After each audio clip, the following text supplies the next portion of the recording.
எனக்கும் என் தம்பிக்கும் இடையில அண்ணன் தம்பி உறவுங்கிறதுல பாசத்துல எனக்கு துளியும் இல்லை, அன்புல குறையில. ஆனால் அது கட்சியினுடைய கோட்பாட்டு கொள்கையில நாங்க முரண்படுறோம். எங்களுடைய கோட்பாடு அது. இப்ப திமுக இத்தனை வருஷம் இருந்த கட்சி கொள்கையை நான் எதிர்க்கலையா? காங்கிரஸ் எதிர்க்கலையா? பிஜேபி எதிர்க்கலையா? அது மாதிரி எதிர்க்க வேண்டிய தேவை இருக்கு. எங்களுக்கு ஒரு தத்துவம் இருக்கு, அதுக்கு அது ஏற்புடையது இல்லை. இப்ப எங்க அண்ணனை போய் எங்க அண்ணன் கமலஹாசனை நாங்க ஒன்னும் எதிர்க்கல. அவர் இப்படிலாம் கோட்பாடுன்னு ஒன்று வச்சுக்கிட்டு இது பண்ணல. அவர் நான் ஊழலை ஒழிக்க போறேன்டா அவ்வளவு முடிச்சிட்டாரு. விஜயகாந்த் ஐயா வந்தாரு, வறுமையை ஒழிக்க போறேன்ட்டு. அது பிரச்சனை இல்லை. நீங்க இப்ப நான் உங்களுக்கு ஒண்ணு கேட்கிறேன். என் தம்பி ஒரு கோட்பாட சொல்றாரு, மதச்சார்பற்ற சமூக நீதிங்கிறார். இப்ப நீங்க உங்க வாயிலா எல்லார்ட்டையும் கேட்கிறேன், கேட்கிற உலக தமிழ் மக்கள் எல்லார்ட்டையும் கேட்கிறேன், மதச்சார்புள்ள சமூக நீதினு இந்தியாவில் இருக்கா? இல்ல. அப்ப ஏன் மதச்சார்பற்ற சமூக நீதிங்கிறீங்க? அதுல இஸ்லாமியர் கிறிஸ்தவருக்கான இடஒதுக்கீடு இருக்கா இல்லையா? நான் கேட்டேன். இப்ப நீங்க கேட்டீங்க, நான் பதில் சொன்னேன். இப்ப நான் ஒரு கேள்வி கேட்கிறேன்ல, நீங்க பதில் சொல்லணும். நீங்க தானே கேள்வி கேட்டீங்க. மதச்சார்பற்ற சமூக நீதியில் இஸ்லாமியர் கிறிஸ்தவருக்கான இடஒதுக்கீடு இருக்கா இல்லையா? அப்புறம் அது மதச்சார்பற்ற சமூக நீதி எங்கிட்ட இருந்து வருது? மண்ணின் உரிமை தான் எங்க கொள்கைங்கிறீங்க. மண்ணின் உரிமை எதது? நீங்க மொழி இனம்னு பிரிக்கிறங்கிறீங்க. அப்ப எந்த மண்ணின் உரிமை? தமிழரா? திராவிடம்னா எது திராவிடம்னு தெரியல. தமிழ்நாட்டு மண்ணின் உரிமையா, கர்நாடக மண்ணின் உரிமையா, கேரள மண்ணின் உரிமையா, இல்ல பீகார் மண்ணின் உரிமையா, இல்ல குஜராத் மண்ணின் உரிமையா? மண்ணின் உரிமைனா எந்த மண்ணின் உரிமை? இந்த மண்ணின் உரிமை தானே. அப்ப இந்த மண்ணின் உரிமைனா தமிழ்நாடு தானே, தமிழ் இனம் தானே.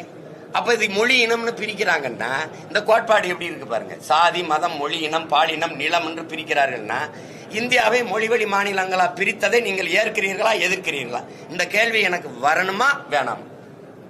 ஏன் நீங்க கேள்வி கேட்டீங்க, நான் பதில் சொன்னேன். இப்ப நாங்க வரணுமா வேணாமா? வரணும். இப்ப என் தம்பியுடைய கோட்பாடு எனக்கு ஏற்புடையதா, உங்களுக்கு இருக்குதா? மொழி இனம் என்று பிரிக்கிறார்கள் அவர் பேசும்போது, அப்ப மொழிவழி மாநிலங்கள் பிரிக்கப்பட்டதை நீங்கள் ஏற்கிறீர்களா எதிர்க்கிறீர்களா? இந்த கேள்வி எனக்கு மட்டும் இல்ல, உங்களுக்கு மேலனும் இவருக்கு எழணும். அப்ப ஏற்கிறீர்கள்னா அப்ப மொழிவழி இப்ப மொழி இனம்னு பிரிக்கிறாங்கன்னு எப்படி சொல்றீங்க? நீங்க நான் சொல்றது கேளுங்க. மொழிவழிய மாநிலங்களை பிரித்து விட்டார்கள் சொன்ன இதே ஐயா மோடிய மகாராஷ்டிரா அது இந்து தானே, அங்க குஜராத் நீ இந்து தானே. எதுக்கு குஜராத்தை தனி மாநிலமா கேட்ட? ஏன்னா அவன் மராட்டிய, நீ குஜராத்தி. 6 வயசு பையனா இருக்கும்போது RSS கொடியை பிடிச்சுக்கிட்டு தனி மாநிலம் கேட்டு போராடியதுல பேரணியில நடந்திருக்காரு மோடி. யாராவது மறுக்கிறீங்களா? அப்ப நீங்க பதவிக்கு வந்த பிறகு மொழி வழியா பிரிச்சுட்டாங்கிறது. அப்ப பிரிச்சவன், அதுக்காக போராடியவன், பட்னி கிடந்து செத்த எங்க சங்கரலிங்கனாரு, அந்த சிறிய பொட்டி ஸ்ரீராமலும், இவெல்லாம் பைத்தியக்காரப்ப. எதை சொல்ல வரீங்க நீங்க? இப்ப இந்த கோட்பாட்டை, என் தம்பி சொல்ற கோட்பாட்டை ஒரு அண்ணனா, அவனுக்கு மூத்த அரசியல் அந்த நீண்ட காலமா இருக்குன்னா அது தப்பு. நீ அந்த மாதிரி சொல்லாத. சாதி மதம்னு பிரிக்கிறாங்கன்னு சொல்லு. ஏன்னா சாதி மத உணர்ச்சி மனிதனுக்கு மட்டுமானது. மொழியின் அடிப்படையில் உலகம் முழுமைக்கும் அரசியலை கட்டமைக்கிறான். அப்படிதான் இந்தியாவே மொழி வழியே தான் மாநிலங்கள், தேசிய இனங்கள், நிலங்கள் பிரிக்கப்பட்டிருக்கு.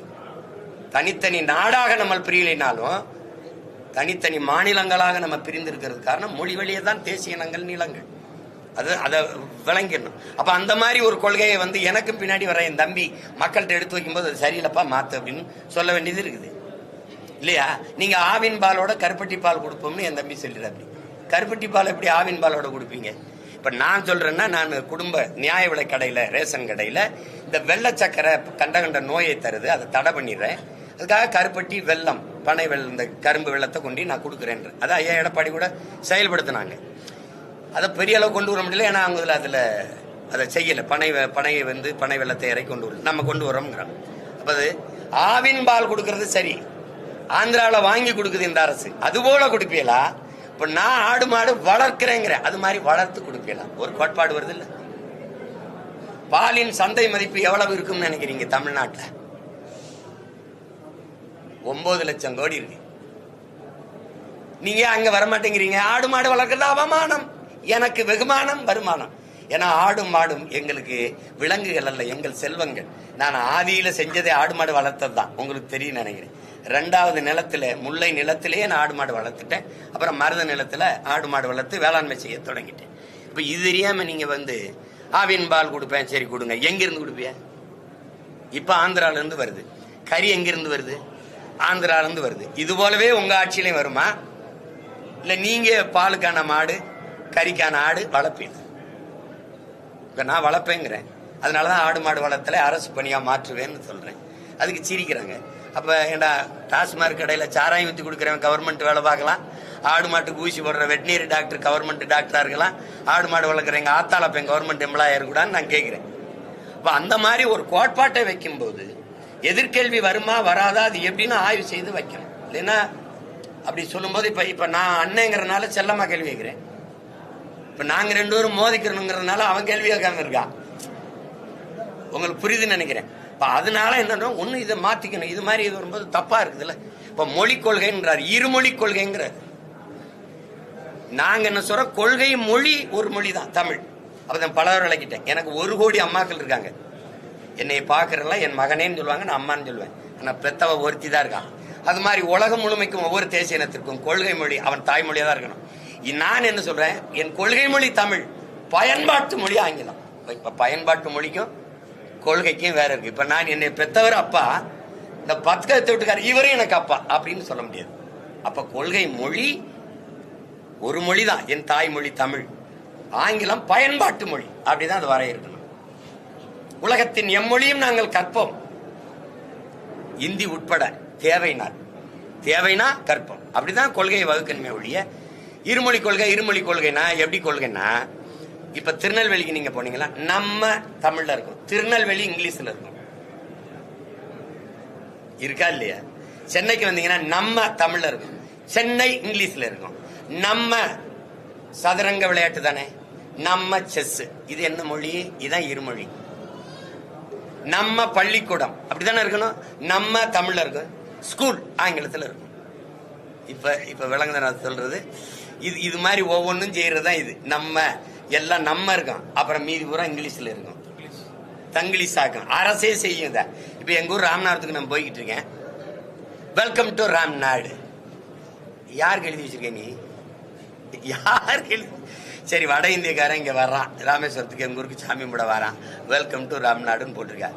ராமநாதபுரம் மாவட்டம் உங்களை வரவேற்கிறது, இனிதே வரவேற்கிறது எழுதிட்டு கருமம் கீழே வெல்கம் டு ராம்நாடுன்னு போடு. நான் ஏதாவது சொன்னா கேளு. ஆனா நீ வெல்கம் டு ராம்நாடுன்னு போட்டு வச்சிருக்கிய, யாரு போட்டு வச்சிருக்க? இதுக்கு பேர் என்னது? இதான் இந்த இருமொழி கொள்கை, இளவு கொள்கை. அப்ப கொள்கை எங்களுக்கு மும்மொழி கொள்கை மோசடி கொள்கை, இருமொழி கொள்கை ஏமாற்று கொள்கை, கொள்கை ஒரே மொழி கொள்கை தமிழ் மொழி கொள்கை, எங்கள் மொழி கொள்கை, அப்படிதான் சொல்லணும். இப்ப அதை ஒரு அண்ணனா தம்பிக்கு சொல்ல வேண்டிய கடமை இருக்குல்ல. இப்ப நேரம் சந்திச்சு பேச முடியல, அதனால சொல்றேன். இதெல்லாம் தவறா இருக்கு அப்படின்னு நம்ம சொல்ல வேண்டியது. அப்ப இல்ல அப்படிதான், சரி அப்படிதான், அது ஒண்ணும் பண்ண முடியாது.